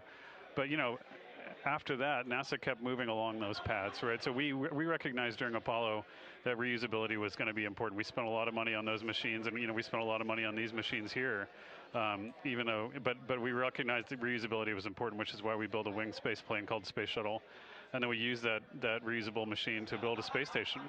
And we learned for 25 years how to live and work in space, and have been able to develop technologies that can enable exploration. So really, what I think is now, 53 years later, we're at the point where the architects of Apollo would have been pleased that we're now ready to actually go back to the moon and go back to stay, because we've learned all the things we needed to learn. There's a lot of people pleased here tonight, and we really thank you for joining us. Amit Kshatriya, NASA's Associate Administrator, as we begin to hoist the crew onto the helicopters to head back to the recovery ship. Thank you very much. Thank you, congratulations, Amit.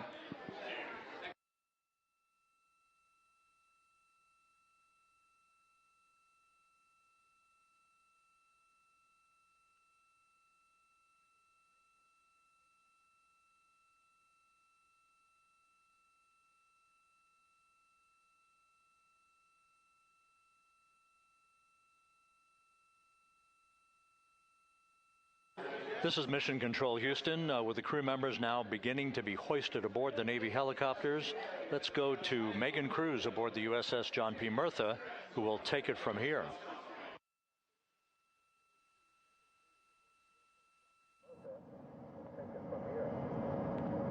Hey, Rob. Yeah, back on the bow of the ship here, we are seeing the helicopters circling Orion. The first one there, having just completed picking up the first astronaut. Helo 2 now, hovering just 40 feet above the front porch, lowering a recovery specialist out of the helicopter. That person will touch down in the front porch just there.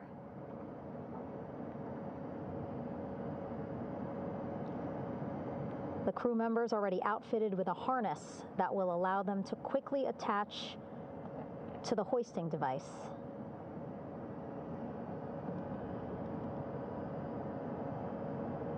Look at the power of those blades throwing water out at the center there, the front porch, with now 3 astronauts and the recovery specialists. Again, crews already outfitted with a harness vest. And here we go. Second astronaut now off the front porch, getting hoisted into the second helicopter.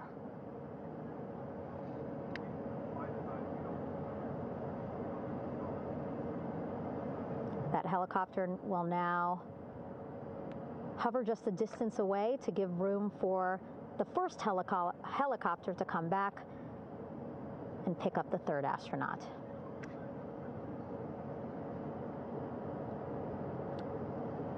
As we wait for that helicopter to come back, make its way back around, just want to mention that the President of the United States called our NASA administrator today while he was on the ship, just minutes after we interviewed him live on our coverage, and congratulated him and NASA on this history-making moment tonight. Helicopter 1 again hovering 40 feet over the front porch. We will soon see another recovery specialist getting lowered onto the front porch.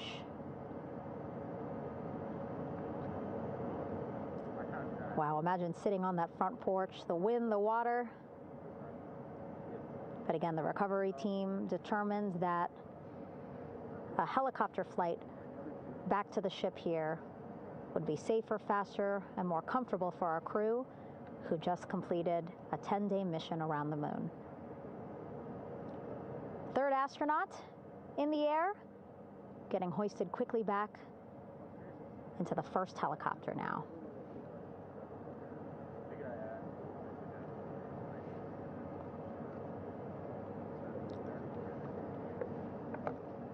That first helicopter now on its way back to the ship here. We will soon see it land in just a few minutes. Again, all this action happening just 3,000 yards away from us, so a very quick flight back to the flight deck. And now the only person left on the front porch, Commander Reed Wiseman. That second helicopter now making its way back over to the front porch. Here it comes.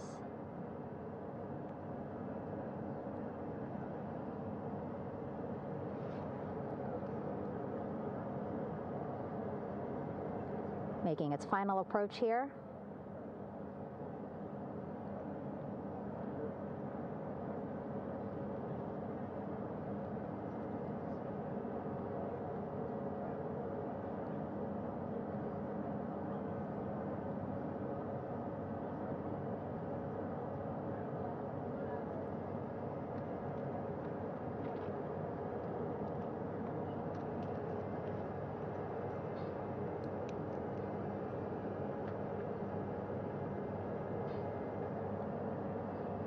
The last astronaut, Commander Reed Wiseman, now off the front porch and almost into the second helicopter. Both now on their way back to the ship where we are, the USS John P. Murtha, just west of San Diego in the Pacific Ocean.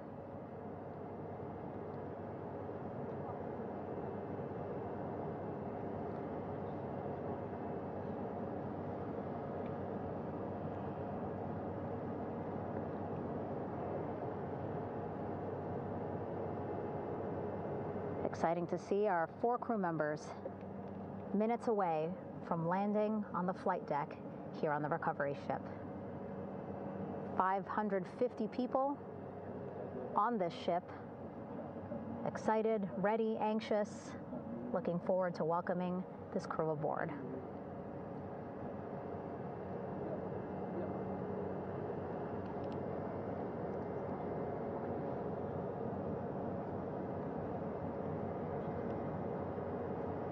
Watching them now with our own eyes. Close to the ship here. Hearing them begin to hover on the flight deck, which is just across from us, here on the bow.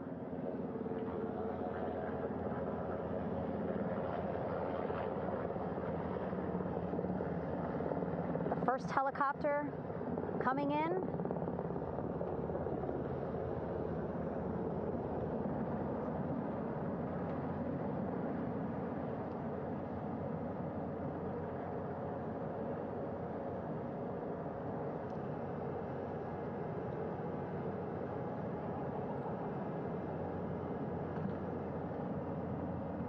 And wheels down.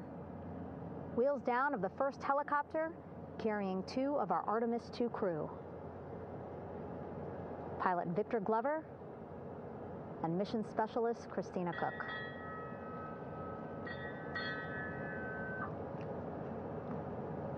Kilo 1 on deck reported on the recovery loop. Again, the mission audio loops that the recovery team are using here to communicate with one another. And an announcement just made on the ship, integrity incoming. 2 more helicopters on their way to the flight deck, one carrying the crew, the other, one of our imagery helicopters. Again, kudos to our imagery and aerial teams for giving us these beautiful views of history in the making.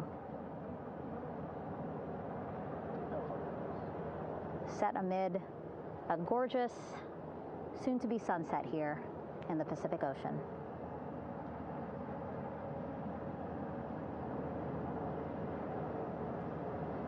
The second helicopter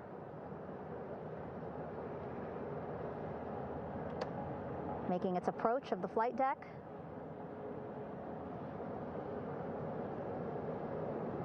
Plenty of people here on the bow with their cell phones out, filming this moment.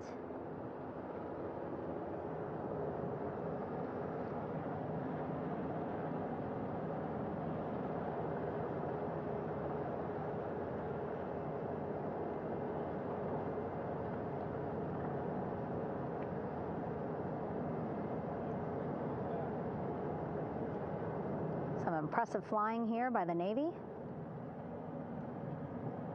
as we are seconds away from wheels down. And there you go. We now have all 4 Artemis II crew members on the USS John P. Murtha.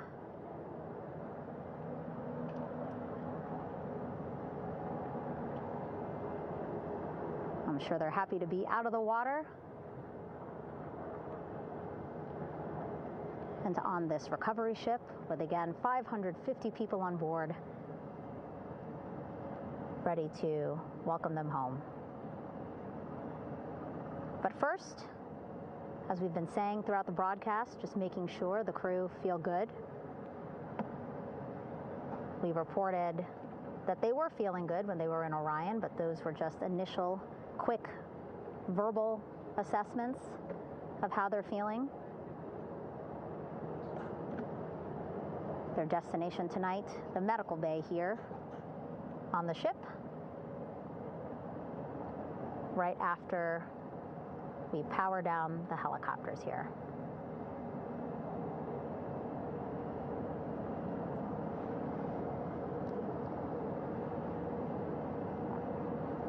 The team on the flight deck working quickly but methodically.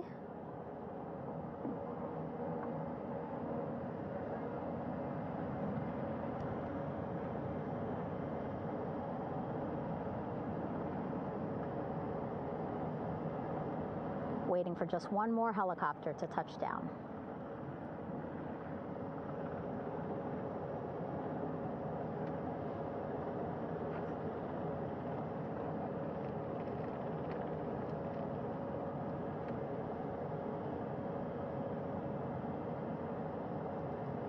Very limited personnel here on the flight deck. Restricted maneuvering doctrine is in effect.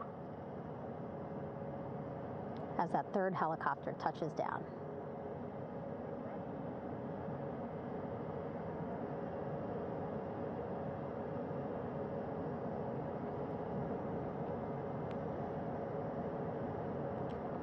The ship is at flight quarters. Stand clear of waiter decks, aft of frame 095. Burn no cover stop side. Throw no articles over the side. Hold all trash and garbage on station. Flight quarters. While just a few folks on the flight deck itself, there are plenty more on some upper decks. I see in some of our views a very packed crowd overhead. Announcements being made over the ship's loudspeaker system, reminding folks to stay clear of operational areas like the flight deck, so that teams can work quickly to get the crew off of the helicopters and into the medical bay.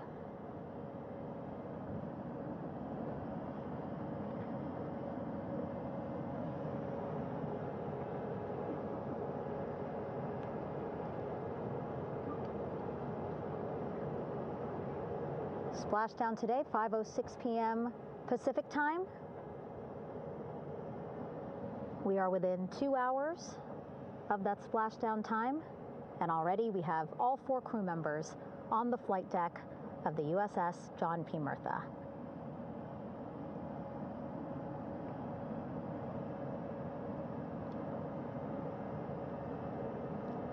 Again, crew waiting before getting out for the helicopters to completely shut down.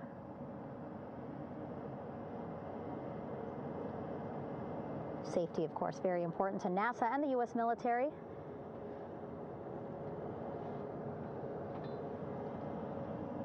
So we'll wait just a couple of minutes here before we start seeing crew members walk off the helicopters one by one.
All right, and now here we see pilot Victor Glover and mission specialist Christina Cook sitting on the edge of one of the helicopters, looking in great spirits. That familiar smile and laugh from Victor, I can see it from here. Christina, I'm sure, feeling the same way, just blocked a little bit by our camera here, but we'll see her here shortly.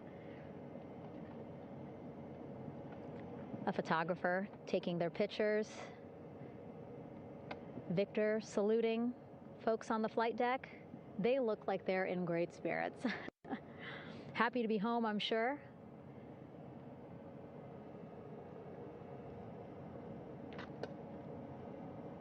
If you're sitting at home, I hope you too are wondering, what would you want to ask them if you got a chance to talk to them? Because that is what I'm thinking about.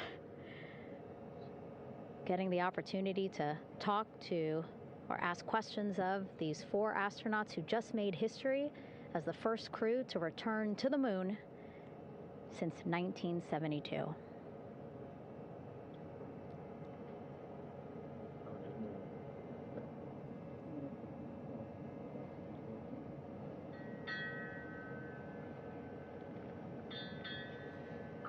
Oh, there we see Christina there, also smiling. Finally peering out, waving at the cameras. Hello to you too, Christina, yes. Welcome back. Welcome, welcome home. A loudspeaker announcement on the ship saying, "Welcome home, Integrity."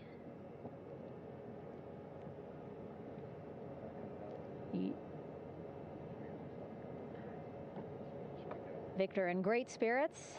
I can't see who he's talking to, but I kind of think that he might be talking to his other 2 crew members. Shouting from across the flight deck, congratulations to one another.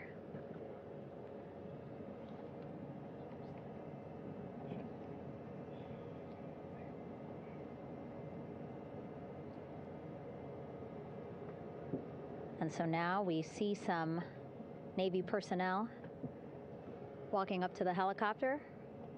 This is again the first helicopter carrying pilot Victor Glover and mission specialist Christina Cook. Both have taken off their helmets now.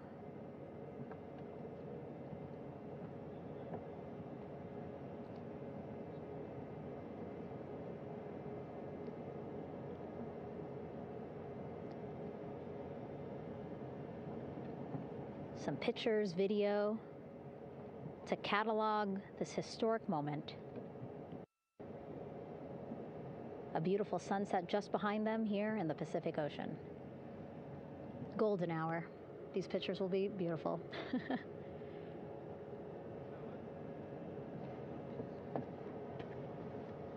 Now we see NASA Administrator Jared Isaacman. He is on the flight deck, as well as Flight Surgeon Rick Schuring walking over to Victor and Christina first. We saw the administrator walk over to the other helicopter, which is carrying Commander Reed Weissman and Mission Specialist Jeremy Hansen. We heard from Rick earlier in the broadcast. Again, he said he's going to be out there on the flight deck to do another initial assessment of the crew, ask them how they're feeling, anything bothering them. But again, from what I'm seeing, they look like they're in great spirits and feeling pretty good for folks who just traveled 695,000 miles from Florida to the moon and now here to the Pacific Ocean.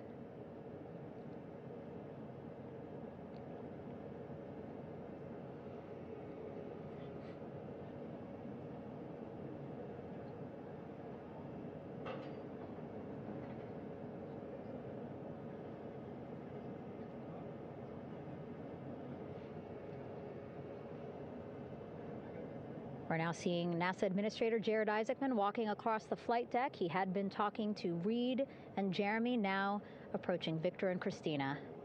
A hug from Victor, a hug from Christina. What a moment that we're getting to experience together.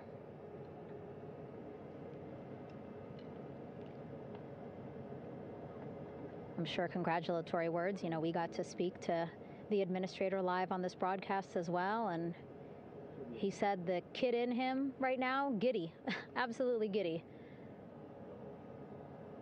at what we were able to accomplish today.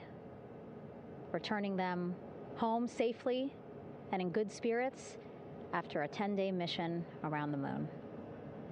And here we go. We're seeing Jeremy walking, waving across the flight deck, now on his way to the medical bay.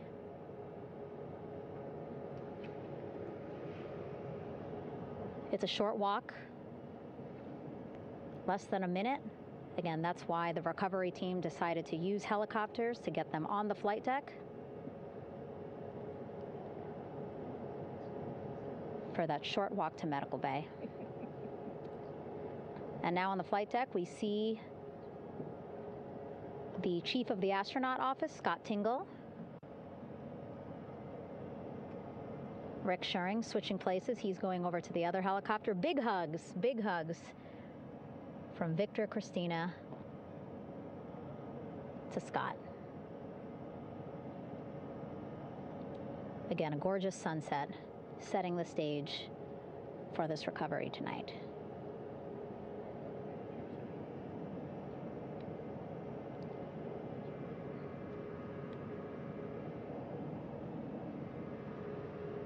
All right, and now here we are, Christina, making her way, looking thankful, grateful, happy to be home.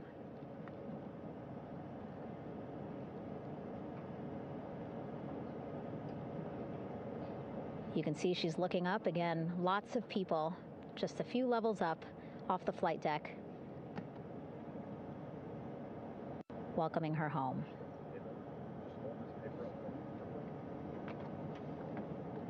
Scott holding the door like a gentleman, but back on his way to the other crew still on the flight deck.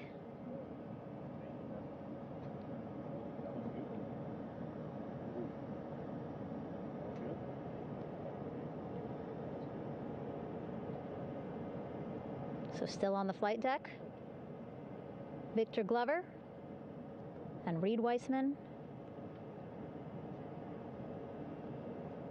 It looks like Victor will be the next one headed to medical bay. More hugs, more hugs. He's a hugger.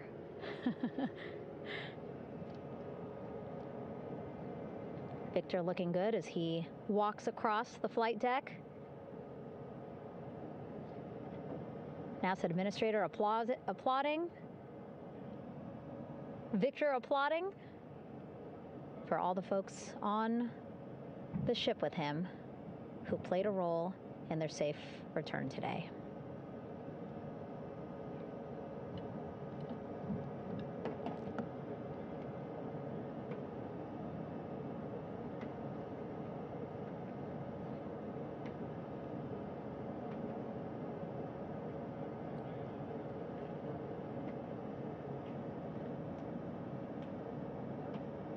And finally, just one Artemis 2 crew member left on the flight deck, Commander Reed Weissman.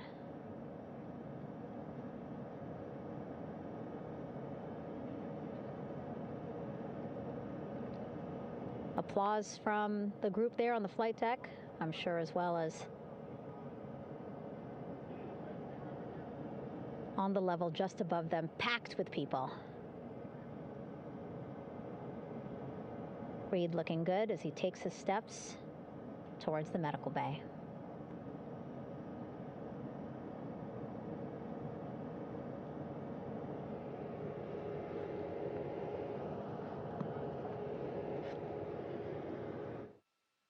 See our 4 Artemis 2 crew members back on the ship. Again, now they will head into medical bay, where they will be assessed by flight surgeons from both NASA as well as the Canadian Space Agency. A more in-depth assessment. When they get to medical bay, they will each have their own nurse. They will be helped out of their suits. And then again, we'll check to see that they're feeling good.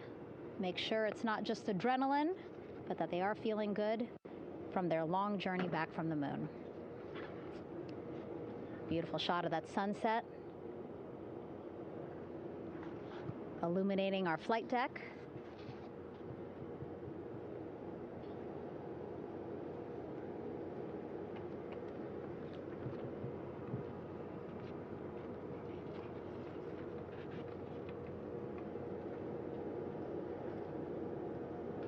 All right, and now with our astronauts safely on board, I want to welcome on Artemis Recovery Director Lily Villarreal.